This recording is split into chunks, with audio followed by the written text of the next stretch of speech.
The Second Amendment is such an easy one for me. We're supposed to follow the Constitution. I took an oath to uphold the Constitution.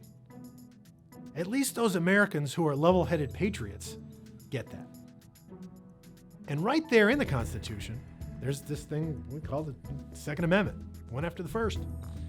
And it says that the right to bear arms, 4 words, shall not be infringed. Therefore, simple and unambiguous words, shall not be infringed. Opponents of the Second Amendment argue that the amendment is a relic and it wasn't intended for modern-day America. They say it was for a time that has passed us by, and that was when there was a frontier and we had hostile natives, and a firearm back then was needed for safety and for hunting, to eat. And still some other liberals say that there's that right to bear arms, sure, but that was related to doing so if you were a part of militia. And if you weren't part of a militia, you don't have that right.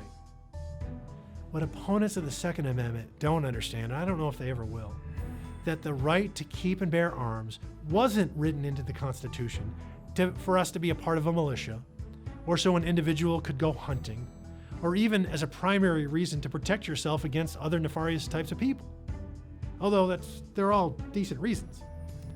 No. The Second Amendment was written and ultimately added to the Constitution to protect us, we the people, from our own government. It's a lot easier to cow and control an unarmed populace than it is an armed one.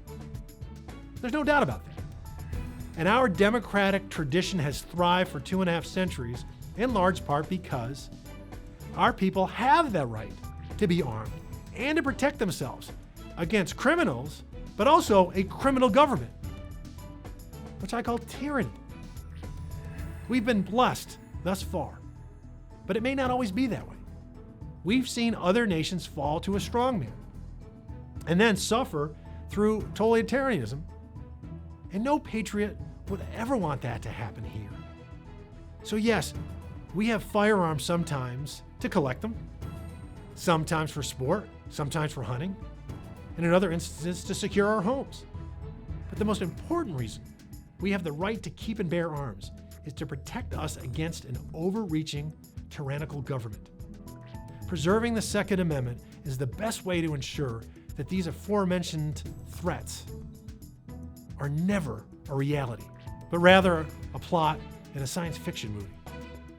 I'm proud and honored that the NRA has endorsed me for re-election in this race, and has endorsed me 8 times over the last decade. Shall not be infringed.